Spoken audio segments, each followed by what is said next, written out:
Good afternoon, and let's go back to our Motor Valley Fest in digital version this year. Let's talk about the Italian supply chain. We heard about a series of research surveys and consequences triggered by COVID-19. Stefano Domenicali is still here with us. From the previous panel, we have online Mr. Angelo Sticchi Damiani, President of ACI. Good morning, dear Stefano. Good morning, Director. And Engineer Paolo Scudieri, President of the National Association of the Automotive Industry Sector. Good afternoon to you all. Good morning, Stefano. Hello, Gianluca. Mr. President Sticchi Damiani, good afternoon. I'm Gianluca Pellegrini from the magazine Quattro Ruote. I'm the director of Quattro Ruote. Well, the whole sector supported you on occasion of the tragedy occurred at your plant recently, and we would like to take this opportunity to tell you how supportive we are. And I hope you're getting back on track in spite of the tragedy. Well, first of all, thank you for your feelings. Thank you for keeping next to the company and to those that unfortunately paid a high toll. A person lost his life, and this is unacceptable. Unfortunately, this should never happen.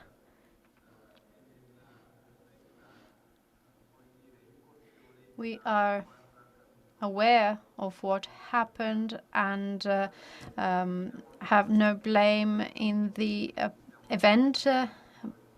We are doing our best in order to make sure the activity can start again. We are diversifying the manufacturing lines in order to provide our customer the necessary peace of mind.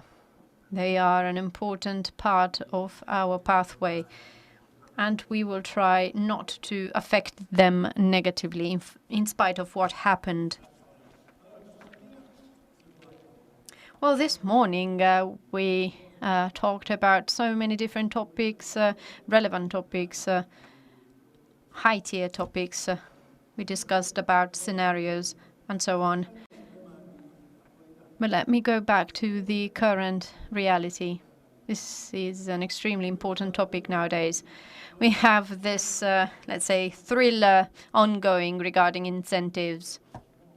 The whole automotive industry and mobility have asked for support and incentives from the government in order to help a sector which has been annihilated, basically, as the results show in terms of car registrations.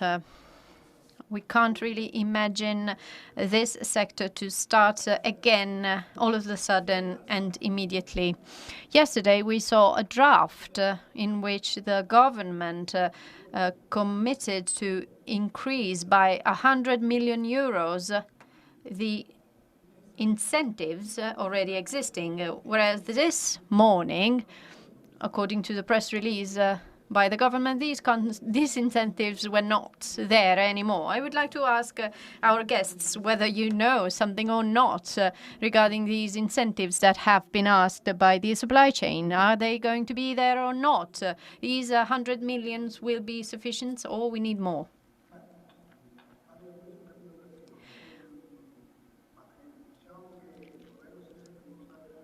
Well, the government has always been supportive and sensitive towards this issue. The government understood that with no incentive, it is going to be very hard to get back on track. The whole sector, automotive sector, production, sales, and also the Vehicle Licensing Agency Authority is going to be involved and is risking a lot. Such incentives have to be significant. Given the moment, we have to go beyond the so-called eco bonus. At least we should work on existing stock of vehicles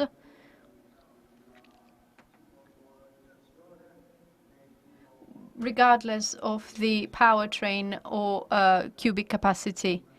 We're talking about 250,000 cars existing there, and we have to free this stock, otherwise manufacturing gets stuck. But most of all, we have to repower a sector involving car manufacturing, components, accessories, and this is only possible thanks to a joint effort. In 1997 and 2008, we achieved good results. It's true, manufacturers don't like these measures. They have doubts. We started with these eco bonus, but they didn't reach great results. Currently, beyond emptying the existing stock of vehicles, we have to move towards cars that have a specific value. So we have to go towards car scrapping and favor the purchase of mid-cubic capacity engines. It is true, in the beginning we shall give incentives in advance, but then these will come back to us thanks to VAT and car taxes as well. So in the worst case scenario, this intervention should be costless for the state and the government. So there are all the conditions in place so that the government can provide relief to the sector. Mr. Scudieri, do you know something more about that? You asked to introduce a third-tier CO2 level to improve the quantity of vehicles that can make the most out of the incentives. Well, yes, we talked to the government regarding this third tax on those vehicles representing in Italy the made in Italy truly a wealth from the point of view of components and employment. Before moving to the detail, I would like to remind the importance for Italy and Europe of the automotive sector. We might forget about that.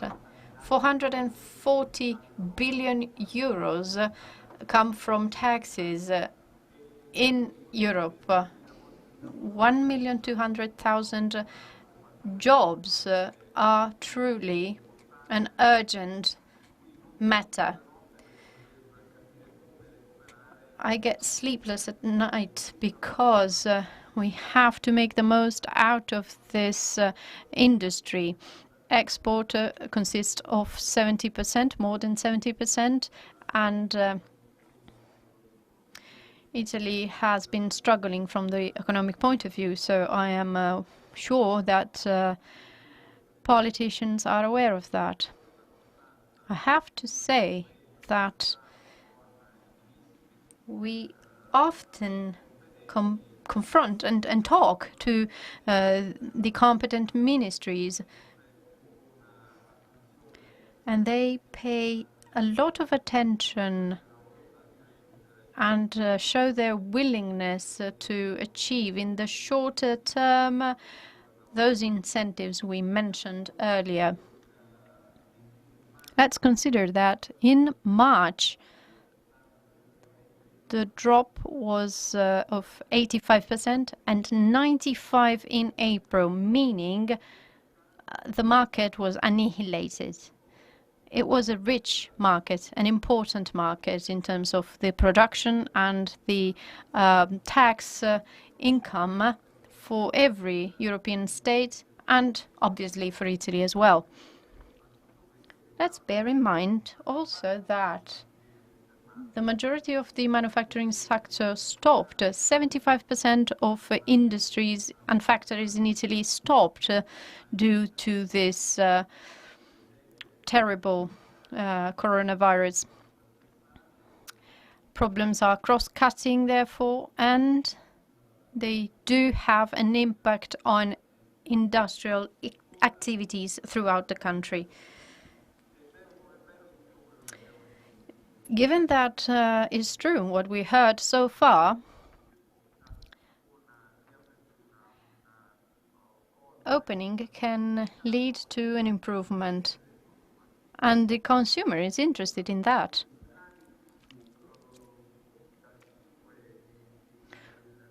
From the 5th of May, car dealers were opened. Tangibly, this leads to almost nothing. We have to boost the demand. It is fundamental, and it's our duty to devote resources to those manufacturing and those producing wealth in our country and in our sector. We can't rest on our laurels.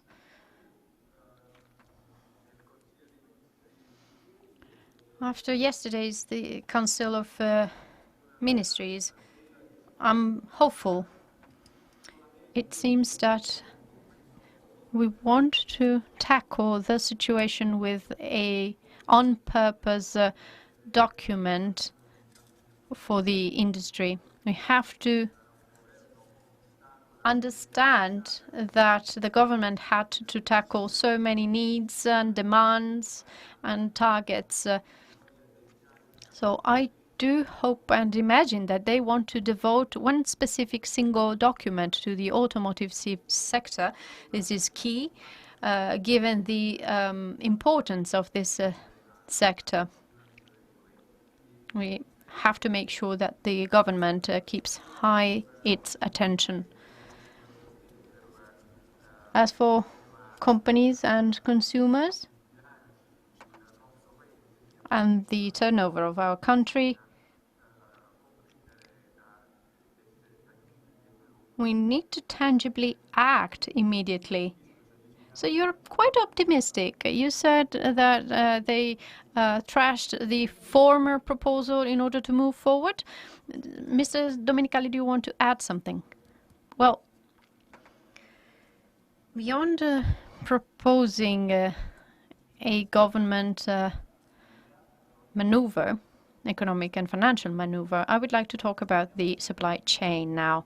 The automotive supply chain, which in Italy makes sure the worldwide sector is working. We have specific skills here in Italy, so we need to be in line with the needs of the manufacturers worldwide. I worked in a very important group, a group trying to share the situation of many different suppliers. We don't have to underestimate that. Large manufacturers are forced to react very quickly. If we don't move as fast, we will need to take drastic measures in terms of the investment of on the supply chain, and we have to avoid this risk. We can't move alone. And I'm stating this, well aware of the fact that it's necessary to highlight this aspect. Paolo said something very important. We are now in a globalized world. Thinking about our problems, regardless of the effect of what's going on in the world, may have dramatic consequences if we don't face the situation quickly. Mr. Sticchi Daniani said that the market has to restart. That's fundamental. We might have a formula to consider, not really at a company level, but at a personal level. I'm thinking about car rental. Nowadays, we understand that when it comes to cash flow, many families are working in sectors that allow them to buy low-segment cars, and now they don't want to buy new cars. There's an opportunity here that manufacturers have to grasp together with third-party companies. We might create an incentive to use cars and empty the existing stocks. We need to drive this development. One last remark regarding the sector.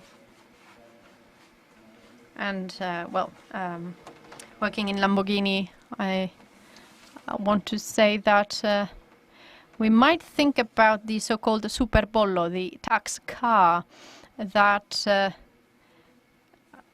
triggers the, let's say, desire of purchasing some specific vehicles and cars.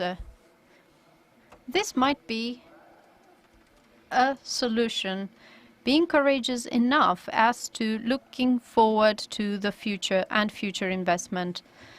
This means going beyond the emergency and relaunch a very tiny segment in Italy, a segment, though, that might develop further. Customers that can afford a certain type of vehicle, of course,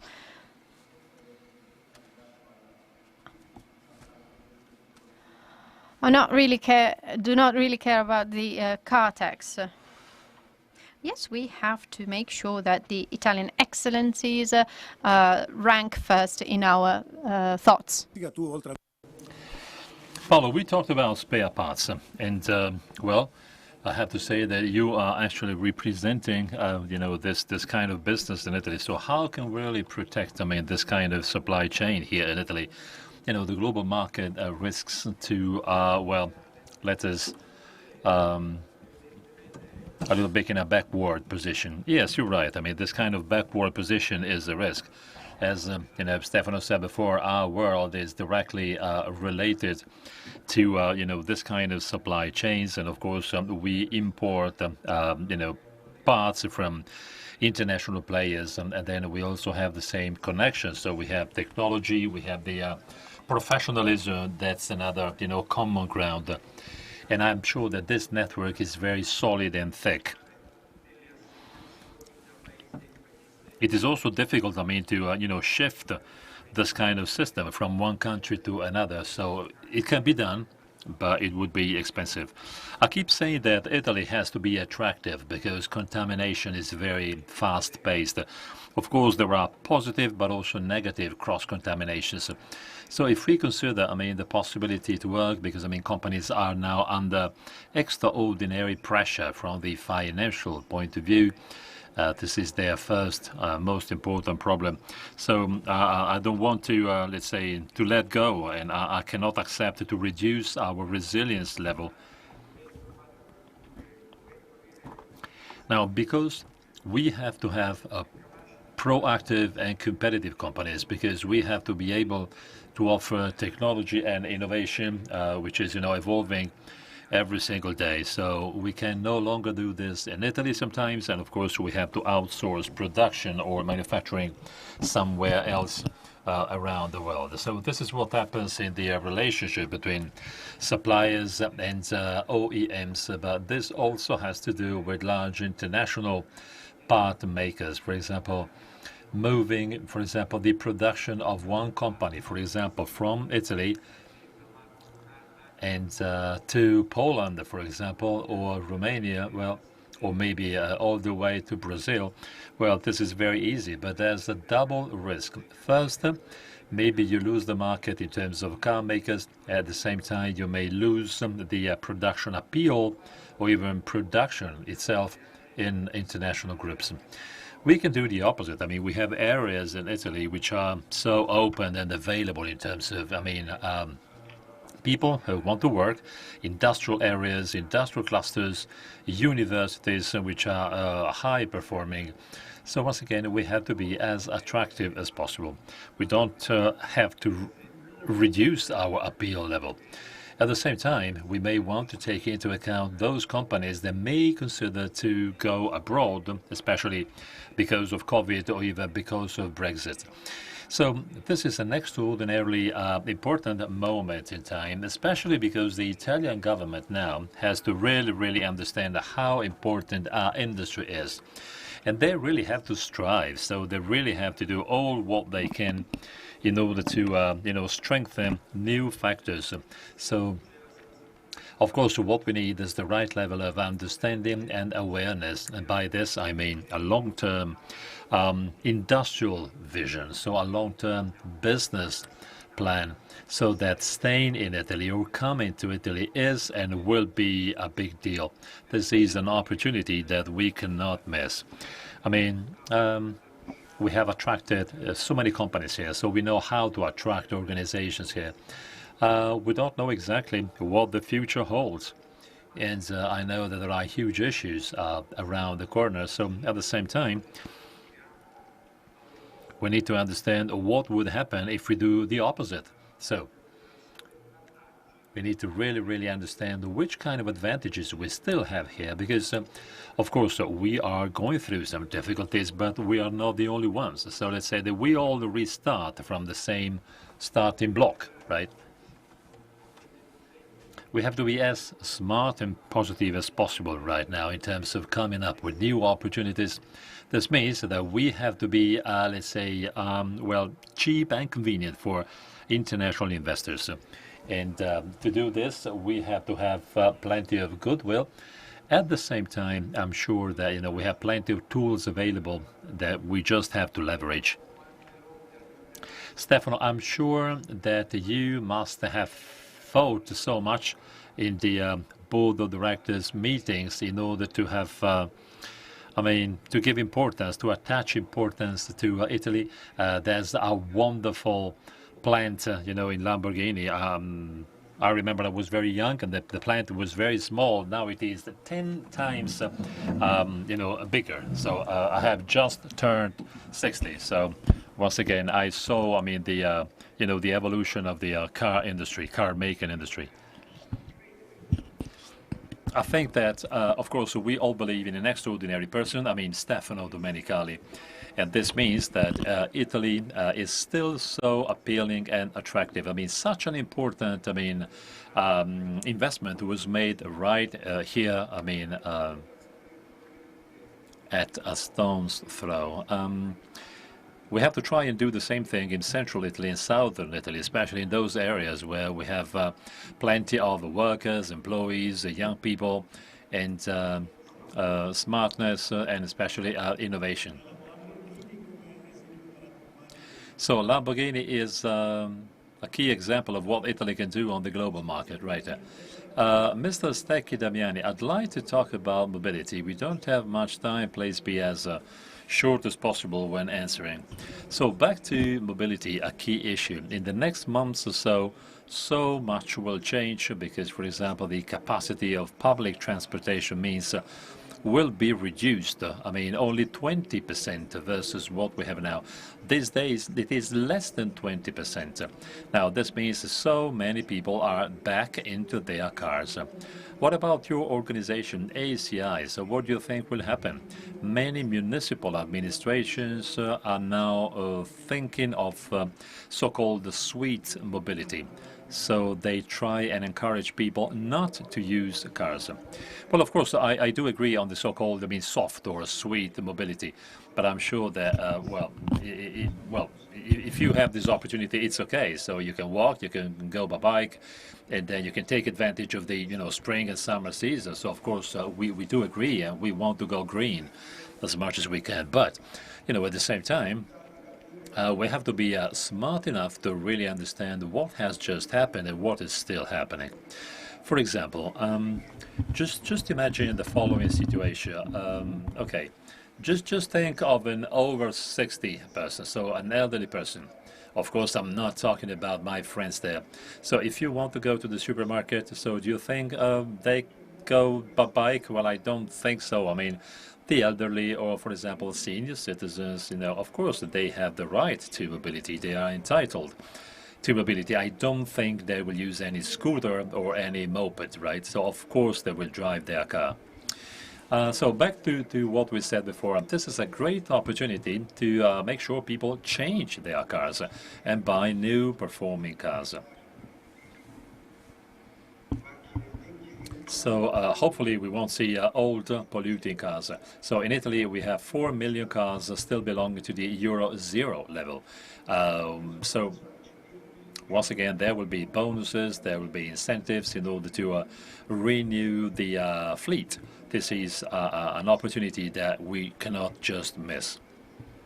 And once again, it's a great opportunity to reduce pollution, but also to improve and increase safety and security. Back to automation, I think that this kind of topic is so important. Back to mobility, I think that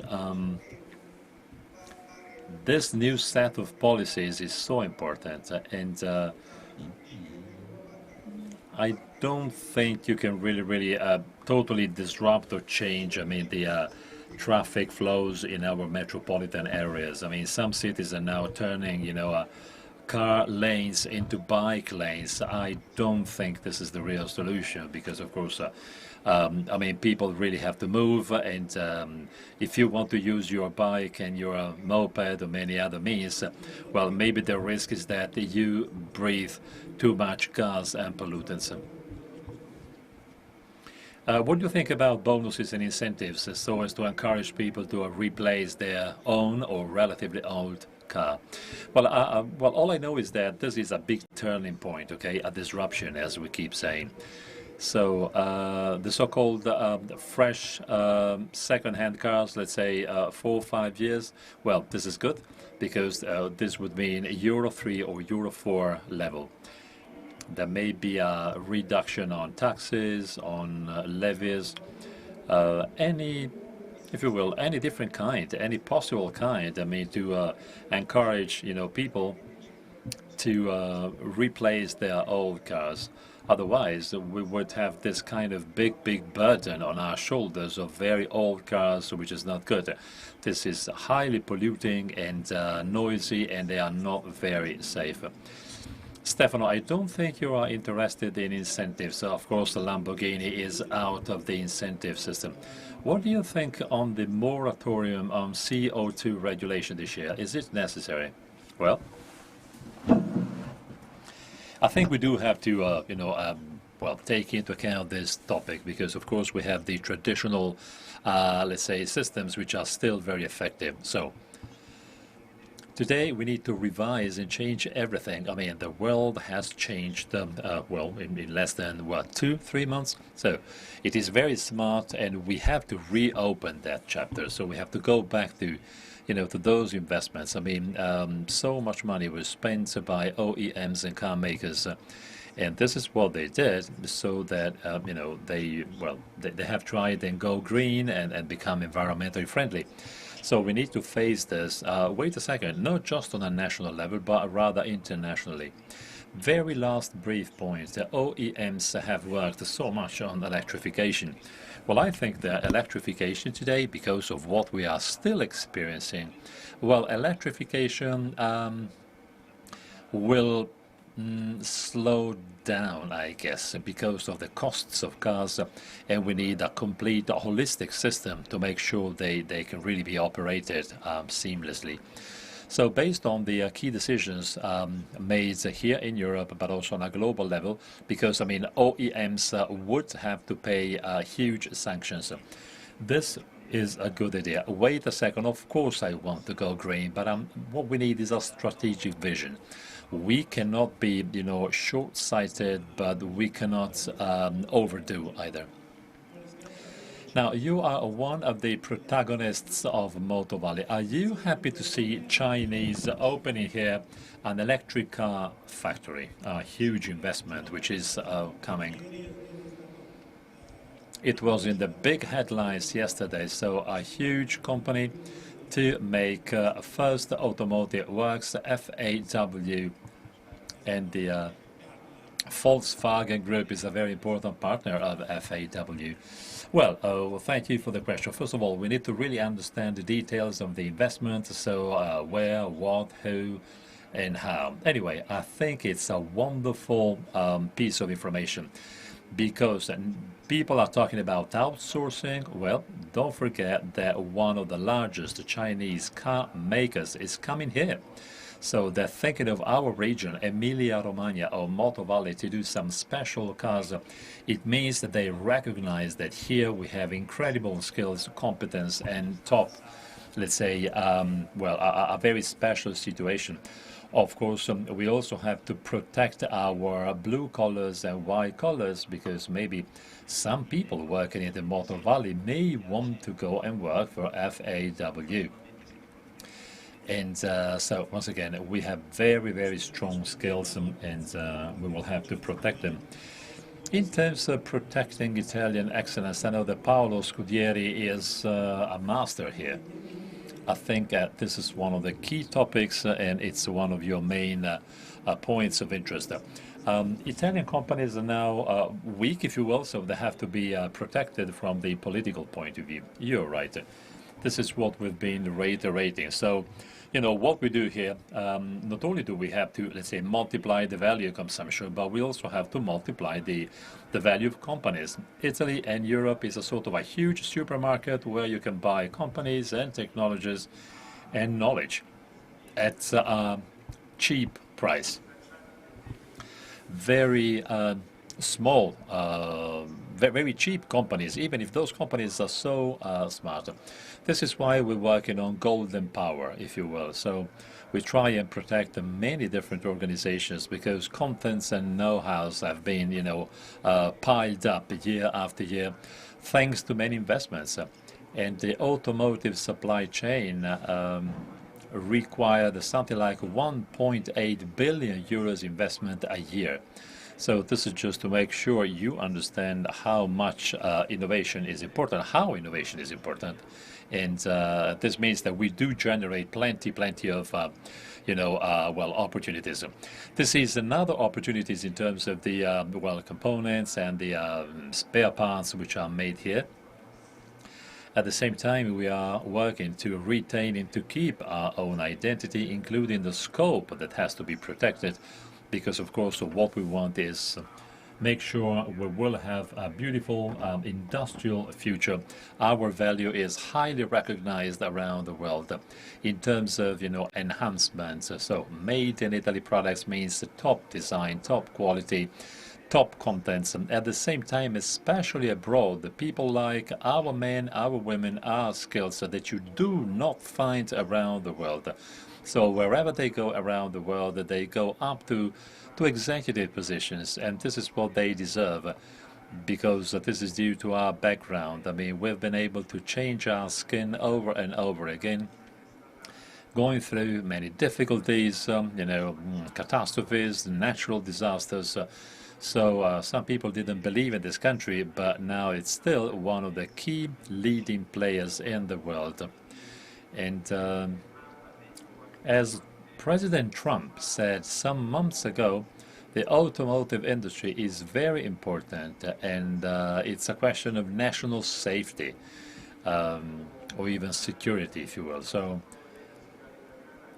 we have to pay the same respect to the Italian industrial story, including the automotive sector, which is the best flag representing Italian technologies, offering the same technologies to consumers. It is also representing the evolution of a society that needs innovation and new encouragement to speed up. Okay, very last question. So same question for the three of you. And I'd like to go back to one of your words, Stefano, that you've pronounced before. You talked about a paradigm shift, and that shift was so fast-paced, so quick, it was almost impossible to keep pace. What do you think about this pace? Is it going to slow down or speed up? Stefano, Paolo, and ACI. I think the pace will slow down. Okay, that's it, okay? Very short sentence. Paolo, what do you think? What about the change process? I think that we have overdone in the past in terms of electrification. Now we have less resources to invest for this mega huge investments, which is what we did some years ago. Now there's less money around, so there will be, in my opinion, a general slowdown together with a moratorium on the so-called sanctions. Mr. Sticky Damiani, up or down? So speeding up or slowing down? Well, if you really want to reach, let's say, cruise speed, so top speed, well, we need many more actions. And in my opinion, the time has come just because there are and there will be less economic resources. So the time has come to slow down, and everyone has to have the same pace, working together. So building the infrastructure, and the possibility of having, electricity from renewable sources. We also would like to have a fleet which is really, really very competitive on the market. So all of these conditions have to be performed at the same time so as to totally change gears.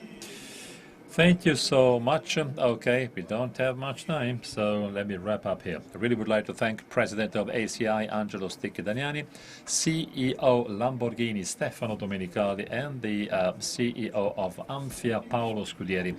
Thank you so much. We can continue with our Motor Valley Fest for our first digital fest.